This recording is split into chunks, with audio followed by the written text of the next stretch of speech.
अस्सलाम वालेकुम फ्रेंड्स। आज हम लोग बात करने लगे हैं पेंडोरा बॉक्स के फंक्शंस के ऊपर और हम लोग पेंडोरा बॉक्स के छोटे बड़े फंक्शंस को कैसे यूज़ कर सकते हैं और कहाँ कहाँ इनको इस्तेमाल करना पड़ता है।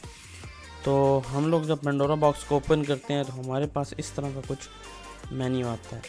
तो यहाँ से हम लोग अपने मोबाइल जो भी हमारे पास होता है उसका मॉडल सेलेक्ट करते हैं। जो भी हमारी कंपनी है वो कंपनी हम लोग यहाँ से सिलेक्ट करेंगे। हमारे पास है सैमसंग है, रियलमी है, जो भी है। तो ये स्पेशली ओप्पो के लिए जाना जाता है, तो ओप्पो को हम सेलेक्ट कर लेते हैं। तो यहाँ से हम लोग ओप्पो का मॉडल सेलेक्ट करेंगे कि हमने किस मॉडल के ऊपर काम करना है, जो इसलिए इसके पास इसमें काफ़ी सारे मॉडल्स दिए गए हैं। तो हम लोग इसमें से A16 को सिलेक्ट कर लेते हैं।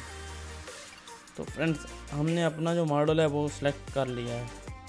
तो मॉडल सेलेक्ट करने के बाद हमारे पास कुछ इस तरह का मेन्यू आ जाता है। ये फ्लैशिंग के लिए यूज़ होता है।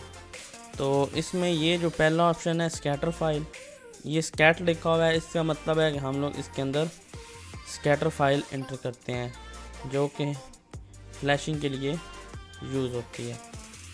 ये स्कैटर फाइल जैसे क्या, तो हम लोग इसमें स्कैटर फाइल को ओपन करते हैं। तो इसमें ये काफ़ी सारे ऑप्शंस दिए गए हैं जिनको हम लोग जिसमें से हम लोग जिसको सिलेक्ट करना चाहें सिलेक्ट कर सकते हैं, जिसको डीसेलेक्ट करना चाहें उसको डीसेलेक्ट कर सकते हैं। अपनी मर्ज़ी के हिसाब से इसकी फ्लैशिंग करवा सकते हैं यहाँ से। तो ये ऑप्शन जो ऑथ वाला है ये बहुत कम यूज़ होता है, तो क्योंकि ये ऑथ खुद ही कर देता है।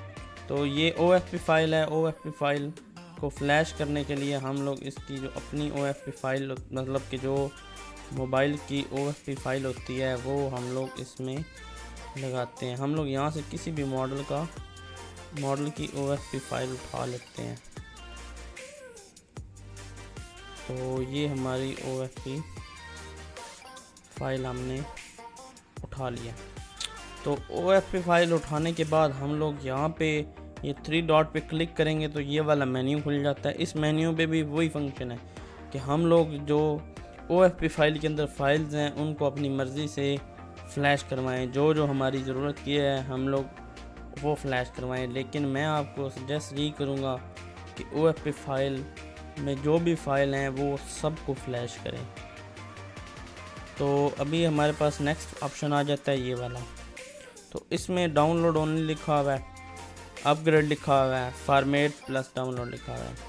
तो जब हम लोग सिंपली फ्लैश करते हैं तो हमने अपग्रेड का ऑप्शन सेलेक्ट करना होता है। तो अगर ज़्यादा प्रॉब्लम हो रही है और आपने बैकअप लिया हुआ है तो फिर आप फॉर्मेट ऑल प्लस डाउनलोड कर सकते हैं। तो यहाँ से हम लोग ये जो राइट फर्मवेयर है यहाँ पे हम जब स्कैटर फाइल एंटर करते हैं तो यहाँ से हम लोग राइट करते हैं। तो ये सिंपली रीस्टोर बैकअप का है। इसके लिए हमें कोई फाइल सेलेक्ट नहीं करनी पड़ती जिसका हमने बैकअप लिया होता है। यहाँ पे हम लोग क्लिक करते हैं तो उसके हिसाब से वो बैकअप अपना उठा के रीस्टोर करवा देता है। जैसे कि ये अभी हमने जहाँ पे बैकअप रखा होगा वहाँ से सिलेक्ट करेंगे और ये रीस्टोर करवा देगा। ये राइट OFP फाइल क्या है। यहाँ पे जो हम लोग फाइल लगाएंगे उसको फ्लैश करने के लिए हम लोग यहाँ पे क्लिक करेंगे। तो ये एडवांस का ऑप्शन है। इसमें ऐसे है कि हम लोग एड्रेस के हिसाब से मतलब कि जो स्कैटर फाइल के अंदर एड्रेस है उस एड्रेस के हिसाब से हम लोग अगर कोई चीज़ फ्लैश करना चाहते हैं, कोई फ़ाइल फ्लैश करना चाहते हैं तो वो हम लोग यहाँ से फ्लैश कर सकते हैं। ये इसका राइट बिन का ऑप्शन है, यहाँ पे क्लिक करेंगे तो वो फ्लैश हो जाएगी। रीड के ऑप्शन में चलते हैं। रीड के ऑप्शन के अंदर ये रीड इन्फो का ऑप्शन आ जाता है। इससे हम लोग मोबाइल की जो भी हमने लगाया होता है उसकी इन्फॉर्मेशन रीड हो जाती है। ये रीड पार्टीशन क्या है, असल में इसका मकसद होता है कि हम लोग जो भी मतलब कि इसके अंदर जो सॉफ्टवेयर है हम लोग उसको रीड करते हैं और रीड करने के बाद अपने पास बैकअप बनाते हैं जिससे हम लोग डम फाइल कहते हैं। और इसके बाद ये रीड OTP है, रीड रीजन और रीड बिन फाइल जो कि आपको पीछे दिखाई थी। और ये फॉर्मेट का ऑप्शन आ जाता है। इस ऑप्शन के अंदर ये ऑटो फॉर्मेट है, मैनुअल फॉर्मेट और format all except boot loader है। लेकिन आपने यहाँ पे फॉर्मेट सिंपली करना है। वैसे मैं आपको ये सजेस्ट नहीं करूँगा, आप यहाँ से वाइप करें और इरेज FRP करें। FRPs को ख़त्म करने के लिए यहाँ से इरेज कर दें और उसको फॉर्मेट करने के लिए यहाँ से वाइप कर दें। ये वाइप पार्टीशन करेंगे तो इससे आपकी पूरी पार्टीशन फॉर्मेट हो जाएगी। इसके बाद आपको फिर पूरी फ्लैशिंग करनी पड़ेगी। जो नेक्स्ट ऑप्शन है ये हमारे पास IMEI नंबर का ऑप्शन है। यहाँ पे हम लोग जाके IMEI नंबर इंटर करके यहाँ से रिपेयर करते हैं और यहाँ से फिर हम लोग चेक करते हैं कि वो इंटर हुआ है या नहीं, रिपेयर मतलब कि रिपेयर हुआ है या नहीं। वैसे ये इलीगल काम है, आपने अगर करना है तो बॉक्स के बगैर ना कीजिए। मोबाइल का बॉक्स देखें और फिर उसका अगर नल है या बेस बैंड अननाउन होने की वजह से कुछ हुआ है या मेमोरी की रिपेयर करने की वजह से IMEI नंबर नल हुआ है तो फिर इस ऑप्शन का यूज़ करनी नहीं, अदरवाइज़ ये इलीगल है, ये काम इलीगल है। तो ये नेक्स्ट ऑप्शन है लॉक का। तो इसमें ये बूट लोडर है, तो इसको अनलॉक करने के लिए हम लोग, वैसे तो पेंडोरा बॉक्स जो भी वर्क करता है इसमें अगर बूट लोडर अनलॉक करने की ज़रूरत हो तो खुद अनलॉक कर सकता है। तो अदरवाइज़ हमें कोई ज़रूरत पड़ती है बूट लोडर अनलॉक करने की तो हम लोग सिंपली इस ऑप्शन में आएंगे, इस पर क्लिक करेंगे और मोबाइल के पावर प्लस और पावर माइनस वाले बटन को प्रेस करके केबल इंसर्ट करेंगे तो ये इसका प्रोसीजर स्टार्ट हो जाएगा। सेम इसी तरह ही है, रीलॉक करना हो अपना काम हमने कर लिया, उसके बाद अगर उसको रीलॉक करना है तो रीलॉक करने के लिए हम लोग इस बटन पर प्रेस करेंगे। तो प्रेस करने के बाद जैसे कि ये भी स्टार्ट हो गया, तो प्रेस करने के बाद हम लोग मोबाइल के वॉल्यूम प्लस और वॉल्यूम माइनस को प्रेस करके पावर केबल इंसर्ट करेंगे तो ये अपना प्रोसीजर स्टार्ट कर देगा। और ये 1 क्लिक ऑप्शन है, इसके लिए और बताने की ज़रूरत नहीं है, आप सिंपली उसको लगाएंगे तो वो ये अपना प्रोसीजर मुकम्मल कर देगा। ये नेटवर्क अनलॉक है कि जो नेटवर्क अनलॉक के लिए हम लोग ऑप्शन यूज़ करते हैं, नेटवर्क अनलॉकिंग जो हम लोग करते हैं। तो यहाँ पे हम लोग क्लिक करते हैं, power plus power minus button को प्रेस करके केबल लगाते हैं तो यहाँ से नेटवर्क अनलॉक हो जाता है। ये इसका रीड कोड करने के लिए है, ये रीसेट पासवर्ड मतलब जो हम लोग सादा स्वाइप करते हैं ये सेफ स्वाइप है, और ये रीसेट अकाउंट है जो उसके अंदर आईडी लगी होती है उसको रीसेट करने के लिए। तो ये हमारा सर्विस का ऑप्शन है। सर्विस के ऑप्शन में हमारा डिसेबल OTA का ऑप्शन है, मतलब कि हम लोग इससे जो ऑटो अपडेट है वो डिसेबल कर सकते हैं, उसके बाद अपडेट नहीं आएगी। और स्पेशल एक बात है कि ये ऑप्शन हमारा सिर्फ जो एंड्रॉयड वर्जन 10 है उन तक यूज़ होता है। काफ़ी सारे हमारे दोस्त हैं जो इसको यूज़ करते हैं एंड्रॉयड 11 में, तो ये ऑप्शन यूज़ नहीं होता ओप्पो के अंदर।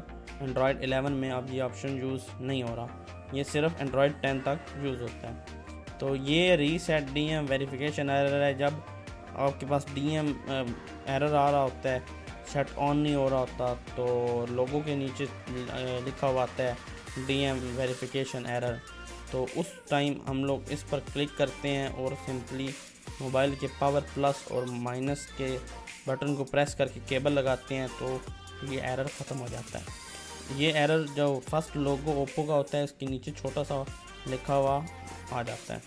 तो ये रीबूट रिकवरी है। अगर हमने अपने मोबाइल को रिकवरी ऑप्शन में लेके जाना है तो हम लोग सिंपली इस पर क्लिक करेंगे और पावर प्लस और पावर माइनस के बटन को प्रेस करके केबल लगाएंगे तो हमारा जो मोबाइल है वो सिंपली चला जाएगा उसमें रिकवरी में। तो ये जो लास्ट ऑप्शन है ये है डिसेबल ऑरेंज स्टेट। ये ऑप्शन है कि अगर हम लोग जब ये वाला बूट लोडर अनलॉक कर लेते हैं तो उसके बाद हमारे पास ऑरेंज स्टेट का ऑप्शन आने लग जाता है। जब हम लोग सेट को ऑन करते हैं तो ओप्पो के लोगो के बिल्कुल नीचे ये ऑरेंज स्टेट का मैसेज आने लग जाता है। तो उस मैसेज को ख़त्म करने के लिए ये वाला ऑप्शन है, तो हम लोग इस पर क्लिक करेंगे सिंपल और मोबाइल के पावर प्लस और पावर माइनस के बटन को प्रेस करके केबल इंसर्ट करेंगे तो ये ऑप्शन भी मतलब जो हमारे पास ओप्पो के ऑप्शन के नीचे इसका आ रहा होता है मैसेज वो ख़त्म हो जाएगा। तो ये RPM भी ये भी फ़िलहाल इन्होंने ऑप्शन नहीं दिए भाई, ये ऑप्शन भी ये दे देंगे। अच्छा, एक और ऑप्शन ये है विद बैटरी विदाउट बैटरी। इसमें ये होता है कि हमने अपने मोबाइल हम लोग किस तरह यूज़ कर रहे हैं, बॉक्स के साथ किस तरह लगा रहे हैं, बैटरी के साथ लगा रहे हैं, विदाउट बैटरी लगा रहे हैं, तो ऐसे हमने विद बैटरी ही रखना चाहिए। तो ये जो इसका स्पीड का ऑप्शन है, स्पीड के ऑप्शन में ये हाई स्पीड है और ये फुल स्पीड है। इसको मैं आपको रेफ़र करूँगा हाई स्पीड रखें और इनको ना छेड़ें। ये eMMC अगर कर रही हैं तो अगर eMMC तो इसको eMMC पर रखें, तो इसको eMMC यूज़र पर ही रखें। इसको वैसे आपको छेड़ने की ज़्यादा ज़रूरत नहीं है, इससे आपका ज़्यादा काम नहीं करता। तो इसमें ये मेटा का ऑप्शन है, ये नॉर्मली यूज़ नहीं होता। तो ये मतलब कि मेटा के ऑप्शन में हमें जो है ये मोबाइल को मेटा मोड में ले जाके तो फिर कनेक्ट करके तो इस पर वर्क करना होता है। तो ये मेटा के बजाय हमें ये यहाँ पे ऑप्शन दे रहा है, तो सिंपली हम लोग यहाँ पे ये वर्क कर लेते हैं, जो कि हमने मेटा में जाके करना होता है। तो आई होप कि आपको मेरी ये वीडियो अच्छी लगी होगी। अगर वीडियो अच्छी लगी हो तो चैनल को सब्सक्राइब कीजिए और बेल आइकन के ऑप्शन को प्रेस करना ना भूलें और चैनल को सब्सक्राइब कर दिया करें, इससे हमारी हौसला अफजाई होती है।